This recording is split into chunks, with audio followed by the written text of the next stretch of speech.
को नमस्कार, आप सभी का स्वागत है। आज इस वीडियो के द्वारा मैं श्री आदित्य अग्रवाल ओब्लिक अजय गुप्ता, जो महासमा महासामुंद मध्य प्रदेश के रहने वाले हैं, उन्होंने अपनी डेट ऑफ बर्थ भेजकर प्रश्न किया है कि वे क्या कारोबार करें तथा उनकी आर्थिक स्थिति कैसी रहेगी। मेरा आपसे निवेदन है कि एक तो आप अपना नाम साफ लिखें, या जो भी नाम लिखें बदल के भी लिखें, तो आप अपना स्पष्ट एक नाम लिखें। अलग अलग नाम से अलग अलग बार प्रश्न करके मुझे भ्रमित ना करें, अन्यथा दिक्कत हो जाती है। तो उम्मीद है कि आप और लोग भी इस बात का ध्यान रखेंगे कि अपना नाम लिखते हुए और एक बार ही प्रश्न करें, क्योंकि मैं नोट करता हूँ। ऐसा नहीं है कि बार बार लिखें तो मैं ही जवाब दूंगा, उत्तर अवश्य दूंगा। देर सवेर इसलिए होती है कि आपका नंबर किस नंबर पर है। देखिए, आपका बताए समय के अनुसार जो आपकी लगन कुंडली बनती है वह मिथुन लगन की बनती है, और ग्रह की स्थिति इस प्रकार है कि लगन में चंद्रमा केतु है, तीसरे भाव में शुक्र गुरु है, पांचवें भाव में सूर्य बुध मंगल है, सप्तम भाव में राहु है, अष्टम भाव में शनि है। इस तरह आपके ग्रहों की स्थिति है। देखिए, आपका जन्म मिथुन लगन में तथा आद्रा नक्षत्र के चतुर्थ चरण में हुआ है। जन्म राशि आपकी मिथुन है, राशि और लगन दोनों आपके मिथुन है। वर्तमान में शनि की महादशा में गुरु का अंतर चल रहा है, जो 27/11/26 तक रहेगा। इसके उपरांत बुध की महादशा चलेगी, जो बहुत अच्छी होगी और आपको हर प्रकार से आपके कार्यों में, सामाजिक स्तर में लाभ देगी।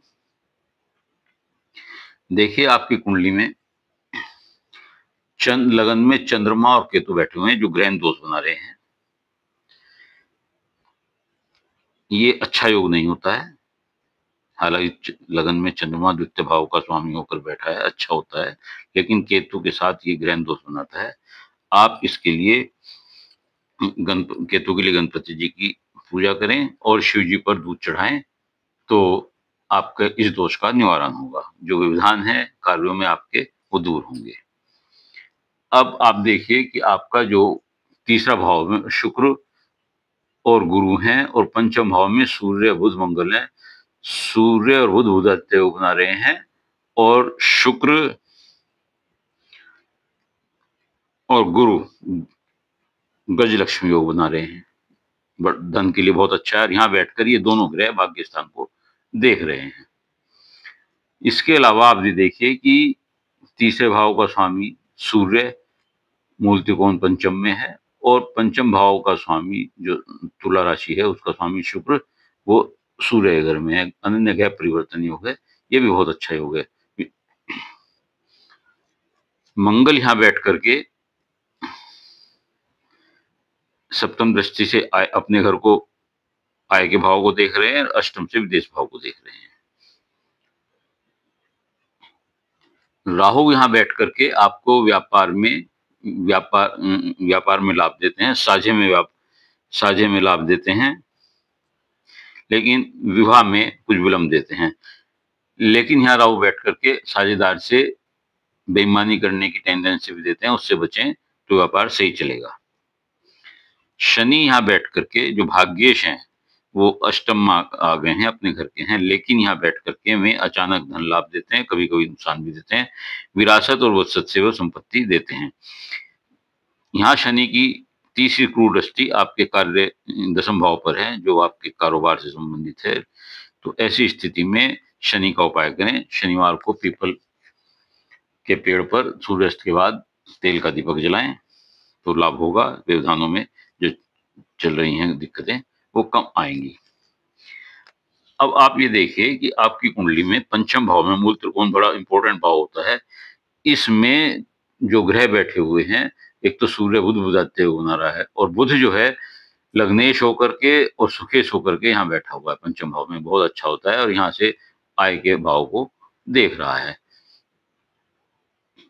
अगर किसी पंचम भाव में सूर्य बुध और मंगल एक साथ हों, तो यह ऐसे व्यक्ति को उत्साही बनाते हैं, ऊर्जावान बनाते हैं, पराक्रमी बनाते हैं, विद्वान बनाते हैं, लक्ष्य पूरा करने के लिए कटिबद्ध होते हैं ऐसे लोग, और बहुत विलक्षण प्रतिभा के स्वामी होते हैं, बहुत उच्च शिक्षा प्राप्त करते हैं, स्वाभिमानी होते हैं, धनवान होते हैं, और आर्थिक स्थिति इनकी बहुत अच्छी होती है। लेकिन फिर भी ये गलत लोगों की संगत में आ सकते हैं, लेकिन गलत लोगों की संगत से अगर बचें तो आपका जीवन बड़ा सार्थक होगा, अन्यथा आप किसी परेशानी में पड़ सकते हैं। तो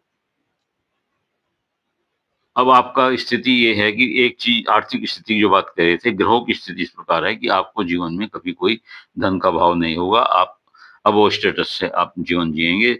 लेकिन क्योंकि आपका भाग्य शनि है और शनि की गति धीमी होती है और अष्टम में बैठे हुए हैं, तो 36वें साल के बाद मैं समझता हूँ कि आपका भाग्योदय होगा, या सूर्य जब शनि की अंतर्दशा जो ये चल रही है 27/11/26, इसके बाद आपका बुध की महादशा में, जो कि सुखेश और लग्नेश है और पंचम भाव में बैठे हुए हैं, बड़ा कार्य ठीक चलेगा। क्या कार्य करें आप? देखिए, कार्य भाव हम इन दो भाव से देखते हैं। इन दोनों भावों के स्वामी सप्तम के और 11वें भाव के स्वामी गुरु हैं, और ये आय का भाव है, इसके स्वामी मंगल हैं, और गुरु यहाँ बैठ करके आपके इसके सप्तम भाव को भी देख रहे हैं, आमदनी दैनिक रोजगार के भाव को भी देख रहे हैं, भाग्य स्थान को भी देख रहे हैं, और आमदनी के भाव को भी देख रहे हैं। इस भाव को सूर्य भी देख रहे हैं, जो उनका अपना घर है, मतलब एक नंबर में उच्च होते हैं, और बुध भी देख रहे हैं और मंगल भी देख रहे हैं।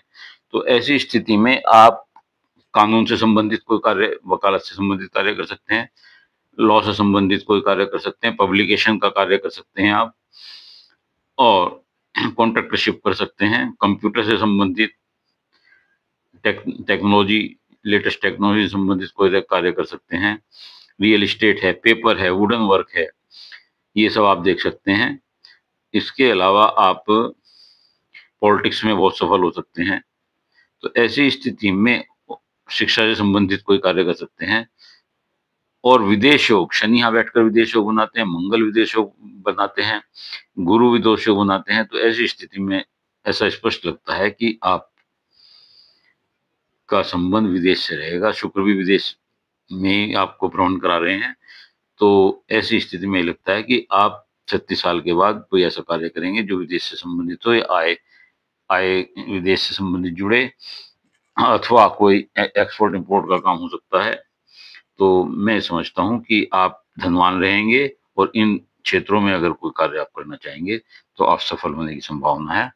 वैसे आपका जो अपना अनुभव हो जिस क्षेत्र में, उसका सर्वे करके आप